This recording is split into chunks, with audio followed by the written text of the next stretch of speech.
당시에는 몰랐던 재산이 발견이 되었다라는 경우에는 다른 방법 가해자를 특정하고 범죄 사실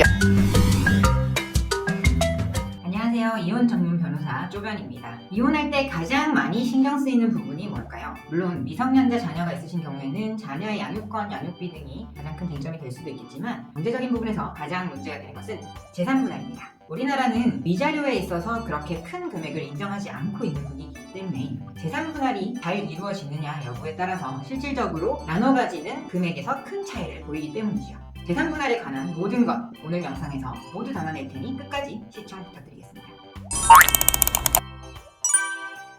재산 분할의 개념에 대해서 우선 말씀을 드리자면 일반 배우자가 타방 배우자에게 재산 분할을 청구하게끔은 되어 있으나 이것은 누가 누구에게 돈을 주는 개념은 아닙니다. 부부가 공동생활을 하면서 혼인기간 중 같이 이룩한 재산을 나눠 가지는 개념이라고 보시면 되는 거거든요. 결국은 내 재산 내가 찾아온다 라는 개념이라고 보시면 되고, 명의가 누구 것으로 되어 있든 부부 명의의 재산 중에 특별히 부모로부터 물려받은 재산이거나 혼인 전에 이미 취득한 재산이 아닌 이상 함께 이룩한 재산이라면 모두 재산 분할의 대상이 됩니다. 공동으로 이룩한 재산 중에 또 공동으로 부담한 채무가 있겠죠. 그 채무를 모두 빼고 적극 재산에서 소극 재산을 모두 공제한 나머지 순 재산을 기여도 몇 %로 아내와 남편이 나눌 것인가 라고 하는 것이 재산 분할의 개념이라고 보시면 됩니다. 재산 분할의 산정 시점은 언제일까요? 협의 이혼의 경우에는 협의 이혼 신청 시, 재판상 이혼의 경우에는 사실심 변론 종결 시가 원칙입니다.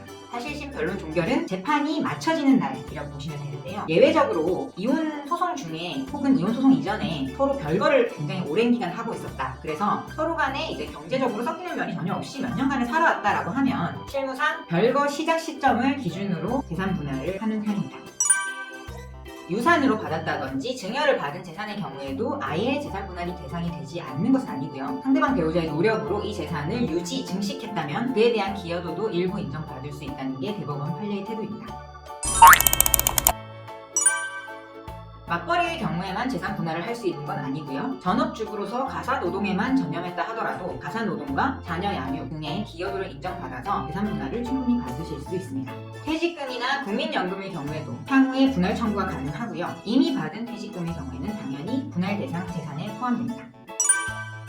일반적으로 이혼 소송이 시작되면 분할 대상 재산을 특정해야 되기 때문에 상대방 재산이 어떤 게 있는지 잘 모르는 경우에는 금융거래 정보 제공 명령 신청이라든지 부동산에 관한 조회 등을 이용해서 상대방의 재산을 모두 조회하실 수 있고요. 재산 명시 신청 등을 통해서 일괄적으로 조회도 가능합니다. 그러한 방법으로 재판 중에 이러한 재산들이 모두 파악되면 재산 분할표를 작성해서 결국 판결로 재산을 분할하게 되는데요. 독특한 판례가 하나 있어서 소개를 해드리려고 합니다. 이미 재판이 끝났는데 나중에 알고 보니 당시에는 몰랐던 재산이 발견이 되었다라는 경우에는 그 재산을 추가로 발견했다면 그 재산에 대해서도 추가로 분할을 할 수 있다라는 판례가 최근에 나왔어요. 이 재산 분할은 이혼 소송 도중에 이루어진다면은 제소기간의 문제는 없지만 만약에 협의 이혼만 하신다든지 아니면 급하게 재판상으로라도 이혼부터 해놓고 재산 분할을 정하지 않았다면 이혼한 시점으로부터 2년 안에 소송을 제기하셔야만 합니다. 이혼이라는 것이 인생에 있어서 굉장히 불행한 일임에는 틀림없습니다. 다만 이혼을 함에 있어서 이미 이혼을 결정하셨다면 현명하게 이혼하시는 쪽을 선택하시는 것이 향후의 인생을 살아나가는데 아주 중요한 포인트가 되겠죠. 냉정하게 들리시겠지만 이혼할 때 가장 중요한 문제는 감정적인 문제 이런 게 아닙니다. 결국은 경제적인 문제가 가장 큰 포인트가 됩니다.